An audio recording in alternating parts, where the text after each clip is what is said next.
Mr. Hocharik, I'm sorry I wasn't here for your testimony. Is it accurate that you were, the tribes you represent were not consulted with the Arctic withdrawal that just happened?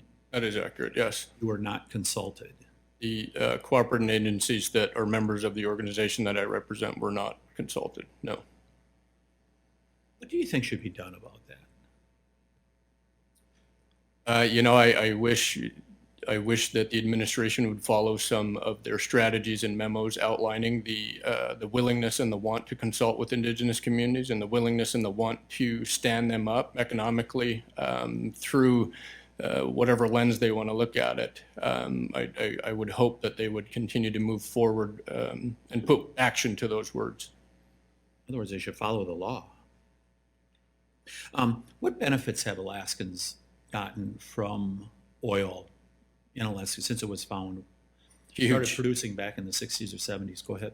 Thank you for the question. Huge benefits, at least for the North Slope. 95% of the revenue that's generated with the North Slope Borough is funded through the taxation of oil and gas infrastructure, and those dollars are reinvested into the 8 communities that we have to provide modern services today: water and sewer, road development, schools and infrastructure, education. They fund the North Slope Borough Department of Education.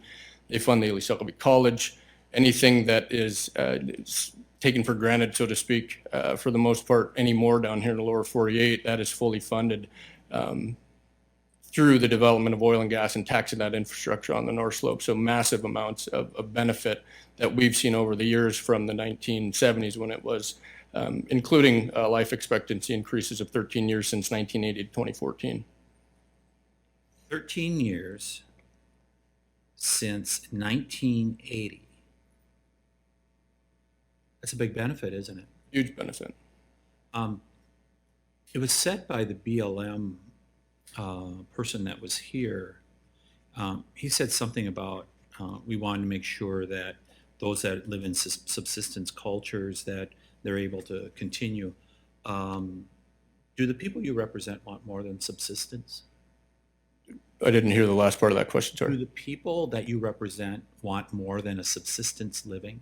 We, in this day and age, with the economy that we've come to appreciate since oil and gas development on the North Slope, we need more than just a subsistence lifestyle, right? The jobs that are provided through these resource development projects enhance the way that we subsist anymore. And so we need that, and they coexist, and you can't separate them anymore. You know, Mr. Chairman, it's really disappointing to see an administration that says to people that they should, one of our first goals is to make sure that people can have a subsistence living. You just heard right here that they would like a better life. And I think living 13 years longer would qualify as having a better life. Think about the incredible benefit to people as a result of oil. You get to live 13 years longer. You maybe get to see your grandchildren. Amazing. Ms. Zagama, perhaps you answered this in the follow-up with Mr. Stauber, but in regards to cherry-picking data, do you have anything else you want to add to that?